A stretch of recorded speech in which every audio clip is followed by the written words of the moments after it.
ఎంత తీయగా ఉన్న పండ్లైనా సరే ఇలా నల్లగా అయిపోతే మనం ఏం చేస్తాం, పడేస్తూ ఉంటాం కదా. అలా కాకుండా మొక్కలు పెంచే వాళ్ళైతే చక్కగా వీటితో మంచి ఫర్టిలైజర్స్ అయితే చేసుకోవచ్చండి. ఇక్కడ కనిపించే మామిడి పండ్లు అరటి పండ్లే కాదండి, సపోటా కావచ్చు, పనస పండు అయినా ఏదైనా సరే తీయగా ఉన్న పండ్లు అయితే సరిపోతాయండి. చక్కగా మొక్కలకి ఫర్టిలైజర్ చేసి ఇవ్వచ్చు. అతి తక్కువ ఖర్చుతో న్యాచురల్గా మనము ఈ ఫర్టిలైజర్స్ని చేసుకున్నామంటే సంవత్సరాల తరబడి పాడవు. చాలా బాగా మొక్కలు గ్రో అవుతాయి. దాని నుంచి పూలు పండ్లు మనము బాగా తీసుకోవచ్చు.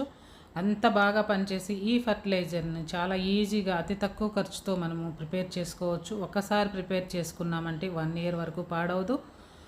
కావాల్సిందల్లా మన చేతికి తడి లేకుండా ఉండాలి. మనము రెడీ చేసుకునే డబ్బాలో కూడా తేమ లేకుండా చూసుకొని ప్రిపేర్ చేసుకోవాలండి. ఇలా సన్నగా ముక్కలుగా కట్ చేసుకున్న అరటి పండ్లని ఈ బాక్స్లో వేసుకొని ఎంత క్వాంటిటీ అయితే ఉందో దానికి తగ్గట్లుగా బెల్లం పౌడర్ యాడ్ చేసుకొని చక్కగా మ్యాష్ చేసుకోవడమే.